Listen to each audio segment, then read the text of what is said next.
That's worse than 30 pieces of silver. Extra bacon. Right. So... What are you in jail for? I wanted extra bacon on my steak. Yeah.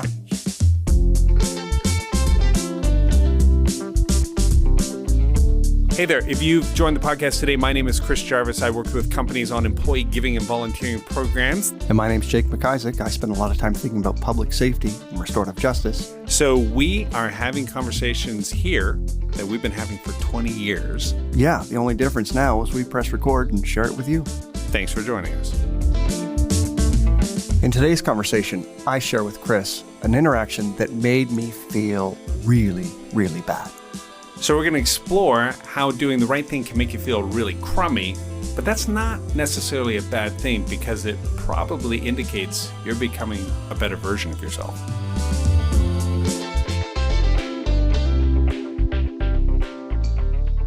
Hey, Jake, it's good to see you again.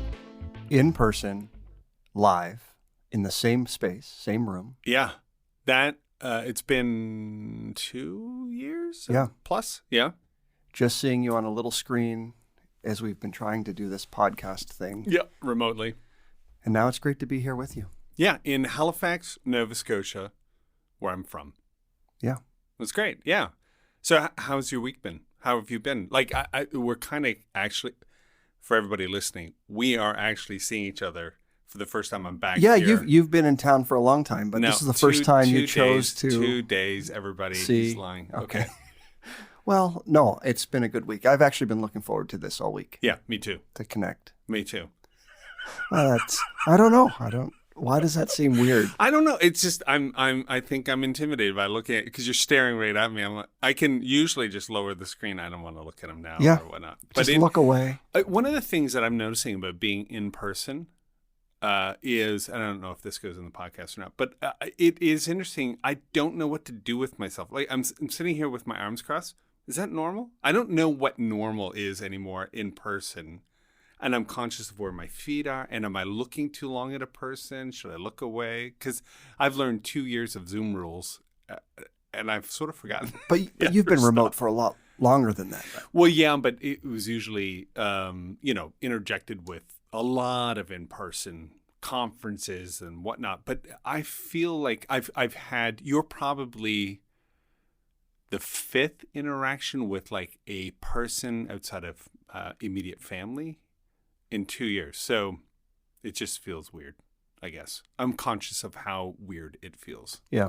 No, that makes a lot of sense. But you see people on a regular basis. My whole day has been, or my normal day working at the university, working in campus safety is a people business. So there was no staying home. Right. Some folks have to show up every day. Right. And so yeah, I've been not missing that piece because it's been pretty regular, but it's been adding on to the rest of the world jumping onto these Zoom calls and all that stuff. Right. But I've got a story for you. It's a people story. Okay, that's great. I would love to hear it. I have to say this up front. I'm still working through it, though. Okay. It makes me feel a little bit weird to talk about. You sure you want to talk about it on a podcast? Well, we've done that. We've kind of done that for a few folks and a few issues and topics. So let me just throw it out there and we could always edit it back. Okay. Sounds good. Yeah. So I was working a couple weeks ago and I heard about a string of break and enters that happened nearby, that had happened overnight and that it affected a lot of our students. As it turned out, they had a description of a person who police were looking for. And I saw this person when I was walking about. Okay, I've always wondered about these descriptions. It was that good. It wasn't like 6 foot tall, brown hair, blue eyes. No. It was that specific. You very distinct facial tattoos. Okay. And the person was just in front of me, and it just turned out. Wasn't really looking for them, but there they were. Hundo Pete, that's the person. That's it. No question. It also didn't hurt that they were carrying all the possessions. No. Yes, in clear garbage bags. So they had all of the clear garbage bags. Clear garbage bags. So it's like, oh, well, there's the MacBooks and there's the So All right, fine. you get a chance to step in here and save the day. Right. So where I find this person appeared to be a younger person, likely street involved, affected by homelessness and poverty. And I saw them attempting to use a credit card at the Tim Hortons. And I went up and I immediately kind of connected that may be not their card.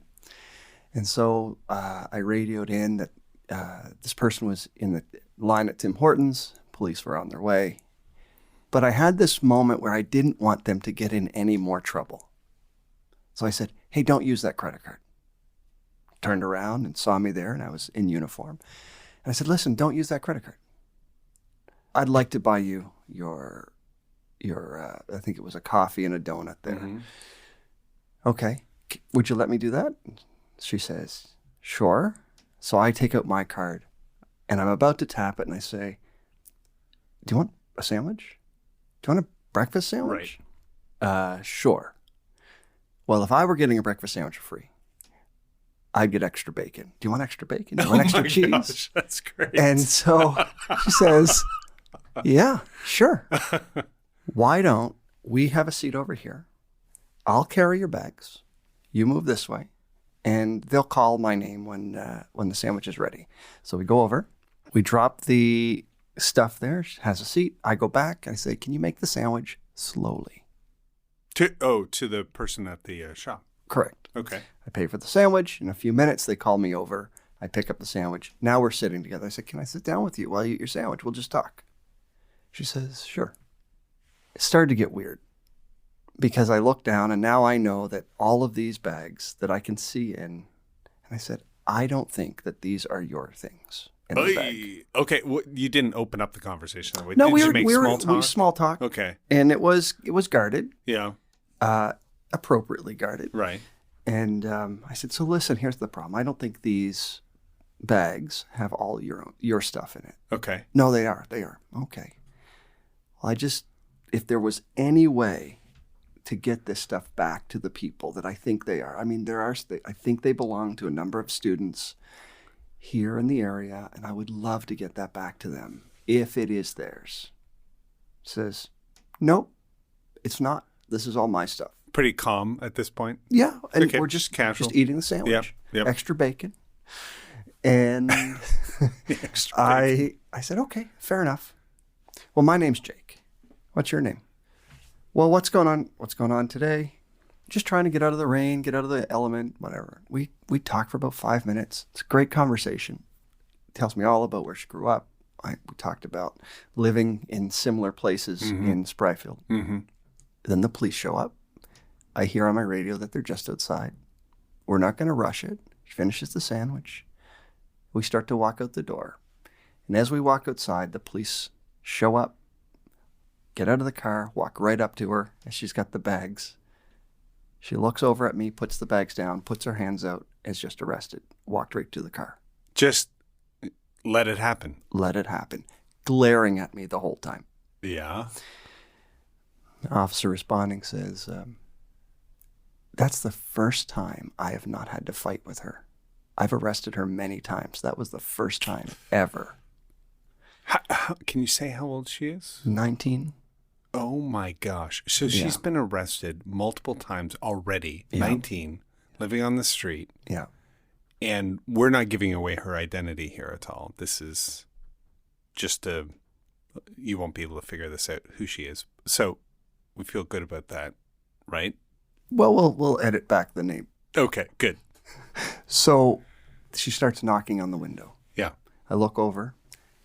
With her hands cuffed in front, knocking on the window between the bars, I look over and all I see is the universal sign of love. Yeah.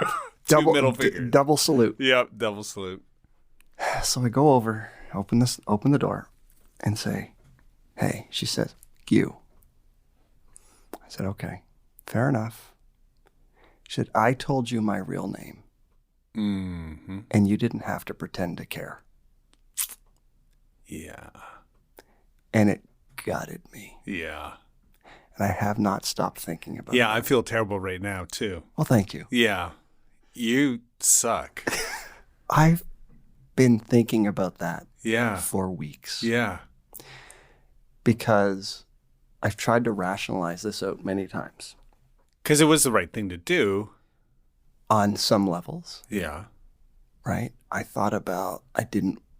know what I was thinking going up there, but it didn't play out that way. I didn't want this person who was likely going to be in trouble for break and enter, who was in possession of stolen property very clearly, to compound what was happening by trying to use a stolen credit card. I just didn't want that to happen. Okay. I also didn't want to play the same role that she may have expected every other uniformed person to play. Yeah. Aggressive, confrontational. Right. Yeah. And I did care and do care. And so the one comment that she had back was, "You didn't have to pretend to care," really got me at the whole core of what I was trying to do, how I was trying to show up differently. Mm-hmm. So yeah, felt like really, really shitty moment. What's interesting about that is often I find myself not in a situation that explicit or where the stakes are so high. Like someone's going to jail because you did the right thing, quote unquote. But in work, and you've got to confront people about things. You've got to let people go. You've got to make hard decisions that impact them horribly. And they'll give you the double fingers, the double salute or the middle finger. And you do feel awful about it, but what choice did you have? Would you, looking back on it now, would you do it differently? Would you do something differently? No, I wouldn't. But I would be careful with how vulnerable that my trying to do something different made someone else feel. So when I think about all of the things that this person must have to encounter every day, the things that they can hold close to them, their identity, who they are, a story about who they are, I would not be so cavalier in asking those kind of things. You think there's a line there where you can put somebody at ease, be authentic, and demonstrate genuine care without feeling like you're tricking them? Yeah, I assume that's what she felt. Like she felt deceived, right? Like I think she felt worse than deceived, betrayed. Betrayed by a person. She was willing to open up, be vulnerable. Yep. And you used that to get her into jail. I think that's how she would tell that story. Probably doesn't have a podcast, so I don't know. But this is how I tell that story. So back after 9/11, I remember reading in The Atlantic a story, and I'm sure I'm going to get some of the details wrong, so I'd love to hear from somebody the accurate details. But I read in The Atlantic about a group of individuals in the U.S. military intelligence who, as opposed to beating the truth out of suspected individuals, remember, all of these folks go to black ops areas with no proof that they were who they were. There was just enough probable cause, but they went from probable cause to like permanent incarceration, horrible abuse. But there was a group of individuals who I believe they all had like serious education, like out of Yale, Harvard, or whatever. I don't know why they were in the military or why they chose that, but they became part of a group. We're going to have to come back and unpack that in a future episode. All I meant was that they seemed like they probably wanted to serve, right? They probably wanted to follow up and be a part of making something happen. Whereas normally, if you've got those kind of skill sets in that type of queue, you can make a ton of money anywhere, right? But they were in the military and they were in this harsh location, black ops sites, and they were called the crocodiles because they never abused anybody. They never used physical violence. They didn't even threaten it. All they did was what you did to this young lady, which was open up, humanize, create that connection, and then the information would flow out based on trust and proximity and shared empathy. They were able to use their insights, I guess even behavioral insights, well enough to have the other person voluntarily help. But afterwards, they were often filled with regret because they felt like, I don't know, not brainwashed, but just a bit like her, maybe. I don't know. But in that case, I think, well, it could have been much worse. And you have to be thinking the same thing. Yeah, she flipped you off. She's in the back of a car. You did use her vulnerability against her. You weaponized trust. But what were the alternatives? Like getting run down, like a horrible, violent arrest, or longer incarceration? Or... One of the things that I was not going to do was to go hands-on. Yeah. I had made that determination. I could not even imagine you. So I was not going to do that. Right. So for me, this was trying to find an alternative to what would otherwise be the only outcome.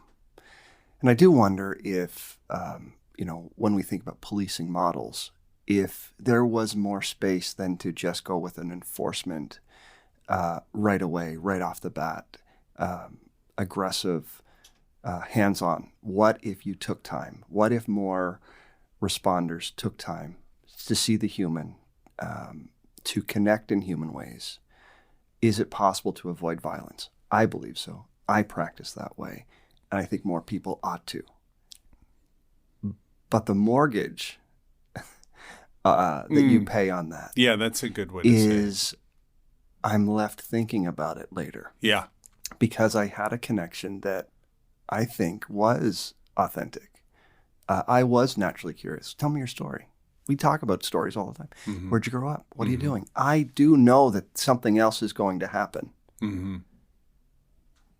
But so does she, I think.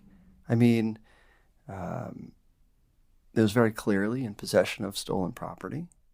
Could you have brought that up? Do you feel like that would have been a tactically correct thing to do, to say, I think we both know what's going to happen here, and I just want you to know we're going to walk out and the police, and give her a chance to interact? I know that's such a nuanced thing, and I would not have thought of it in the moment. So it's not. No, I did think of it. But if it goes poorly, then I'm back to option one. Yeah. Yeah. And so if the goal was to avoid at all cost option one, which was to go hands-on, then that was a card it was a variable I didn't know how it would turn out. Right. Okay. Well, I'm interested in the mortgage part. Like, you make the investment. Yeah. It's done. You feel like in the moment, even as you reflect on it now, I made the right decision. But you're left with what I'm typically left with, which is I did make the right decision in business, or we did let that person go. And I know a lot of our listeners working in HR, whatnot, these tough decisions. And as we think about diversity, equity, inclusion, even confronting people about microaggressions and other issues can leave you with, I know that was the right thing to do, and I feel like a schmuck. Like, I feel awful that other person now has to deal with that. Like, it feels like you're kind of carrying a little bit of the weight of the consequences of her choice on you. Or is it just strictly, can you parse out that it's just that, is it just the betrayed feeling? It's the betrayed. For me, I can parse out everything else as a natural or unfortunate consequence. I understand that it's related. It may be related to addiction. It may be related to the circumstances. I could also get that if it wasn't these 5 houses, it would have been another 5, and that we may have never connected. Yeah. And so all of those things I can get my head around. What I couldn't get around is the comment that I told you my name and you didn't have to pretend to care. Mm-hmm. So it was a deeply human moment, and seeing, I think there's this empathy pathway. There's this connection that we have as she's cuffed and the door is open in the back of the patrol car, and we're just having this 5-second extra moment. Right. We had a sandwich. Right.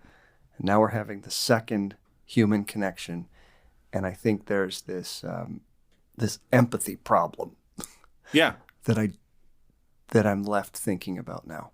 How long ago did it happen? About 2 weeks ago. How often are you thinking about it? Every other day still. Yeah. Yeah. Kind of running through your mind. Yeah. Drive around, wonder if I'm going to bump into her, wondering what the next time it will be like, wondering what I will say the next time I see this. This was the first time I had ever bumped into this person. So, I mean, I know a lot of folks who are, connected and working on the street and living on the street. But this is the first time I've ever met this person. And so wondering what's the next interaction going to look like. Yeah.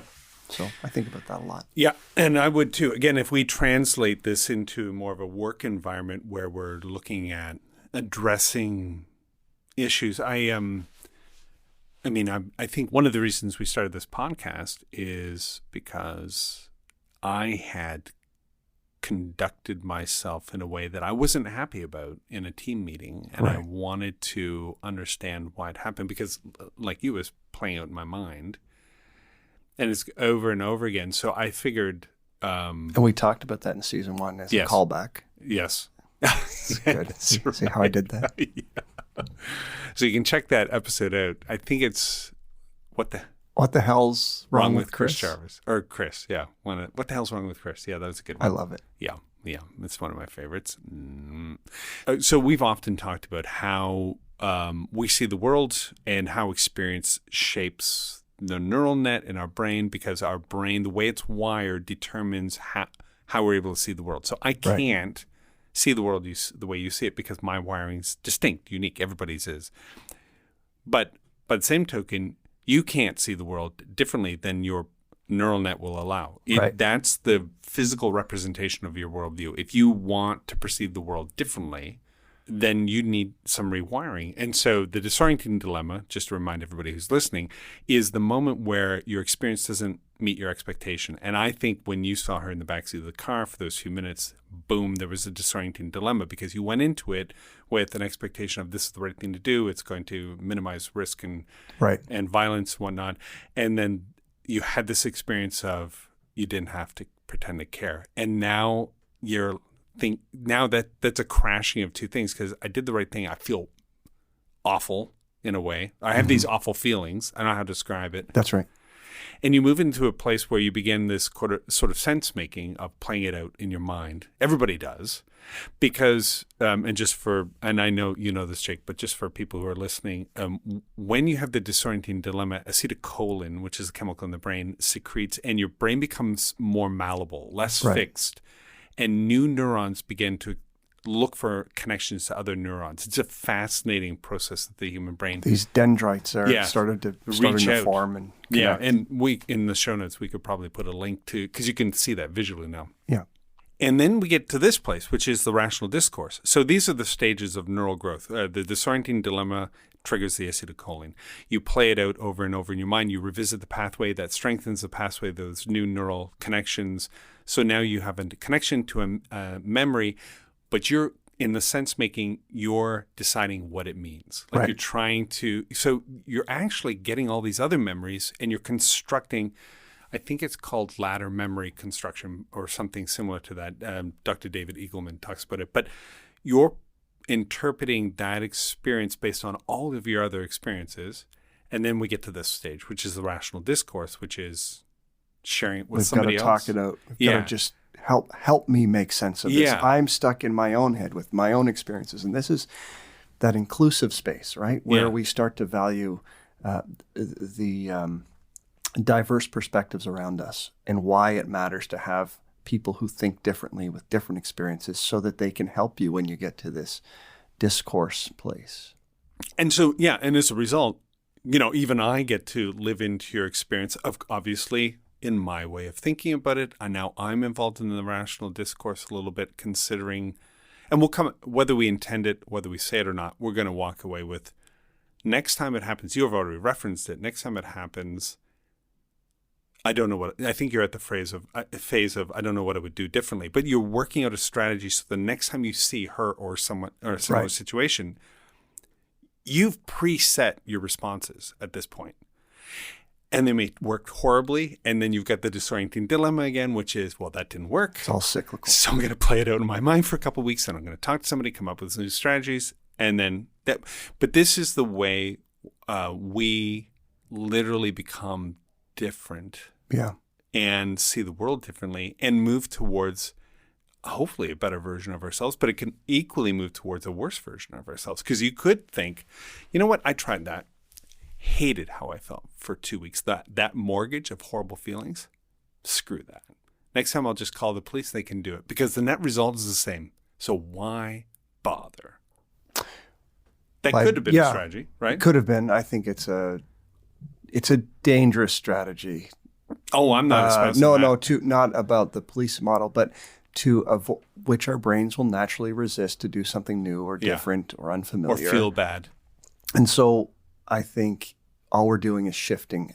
We're shifting the work to someone else. We're shifting this whole process.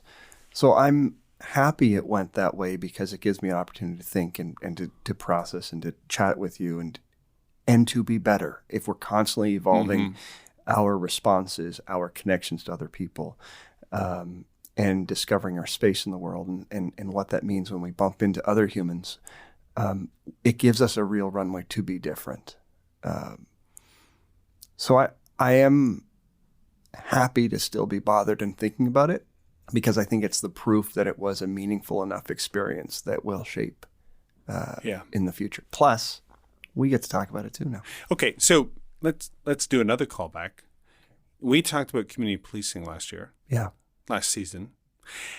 And in that discussion, there was sort of this understanding, or we at least talked about sort of an abdication of responsibility for my role in the community. I don't think we said it exactly like that, but I see something happening across the street. I don't understand what it is. Call 911. I see this person. Do they belong in the neighborhood? Call 911. I see this person at a pool. They don't look like they belong. The us and them thing, call 911. We typically, to avoid feeling bad or whatnot, we bring in that outside, we sort of outsource community issues to the police, who are by and large not the complete group with the complete understanding to handle all community problems. Right. So little kids playing with toy guns, they get the same response as somebody holding somebody at a gunpoint. Right? Dead. Yeah, there's no difference. Correct. Because that's the bandwidth that can be handled with a law enforcement, by and large, at least in the United States and maybe in Canada to some degree, I suppose. But you're saying by getting yourself involved and opening yourself up to the bad feelings, that mortgage, it's really the only way to kind of be in the narrative with our community and grow and evolve with people. Otherwise, we're sort of strengthening our bubble from which we perceive the world, and we never really have to be a part of somebody else's story. Right. It is the hard work of moving away from an enforcement model of public safety to one that is rooted in a human-centered approach to care and concern. Yeah. So if I can see the other person as a human, if I can create some space for them to see me outside of the role or the uniform, then I might have an opportunity to change the narrative. It might be too far in this instance, but we can certainly change some of the predictable outcomes. But I think it's always worth the work and the constant effort and constant revisiting. So do you have any takeaways?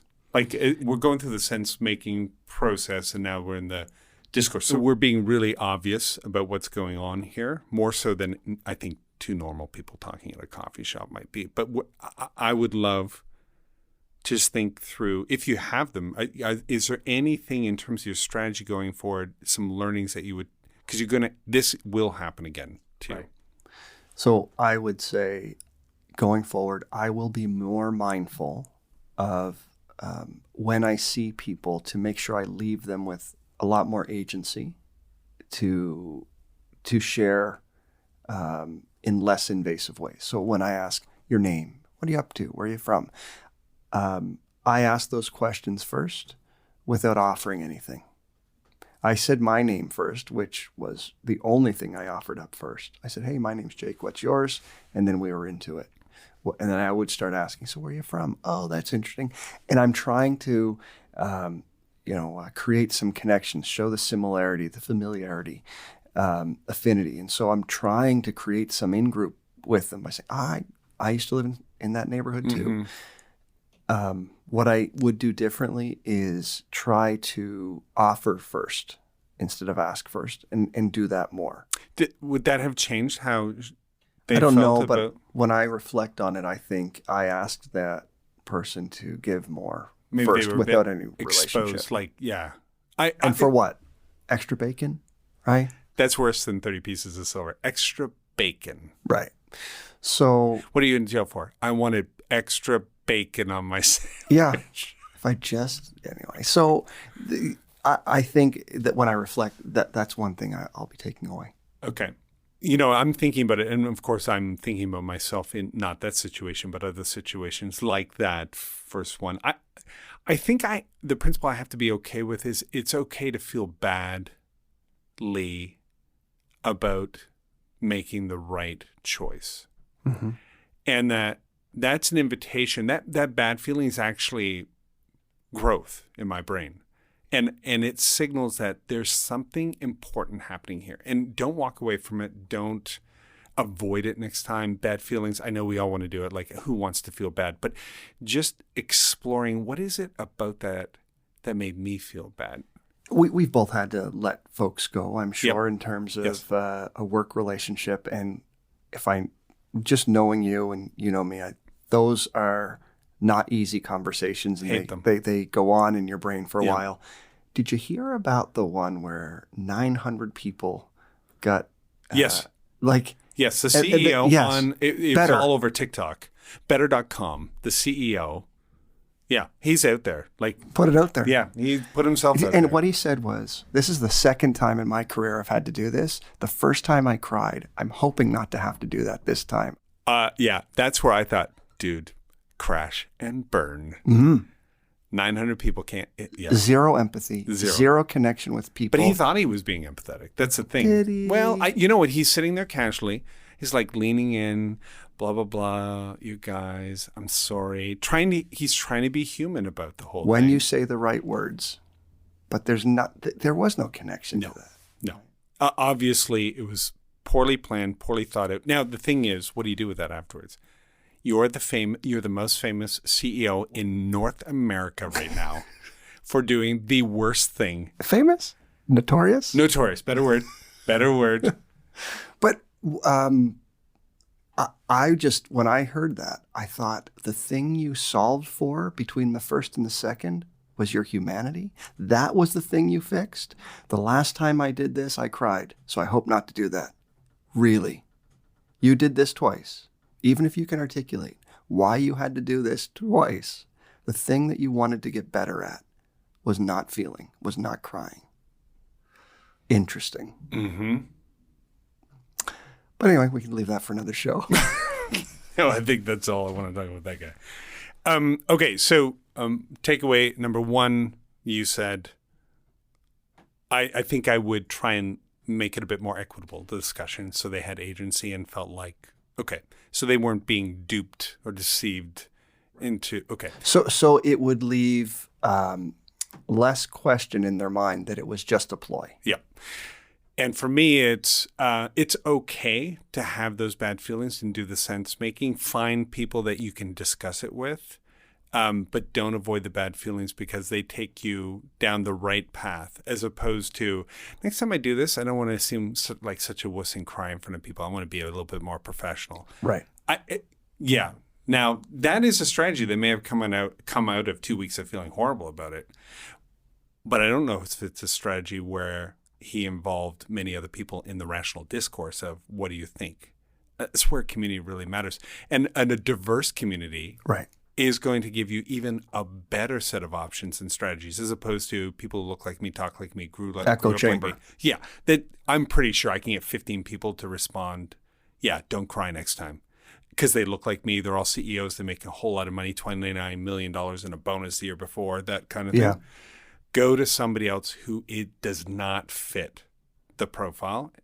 Tell the story, be vulnerable, and say, what would you have done? Or can you help me sort this out because I've got a bad feeling mortgage that I'm trying to pay off so Yeah. I can do better next time. I think that's it. All right. Well, good luck. We always struggle with how to end this, but why don't we just end now? Okay. All right. Thanks, Shake. See you, buddy. Bye.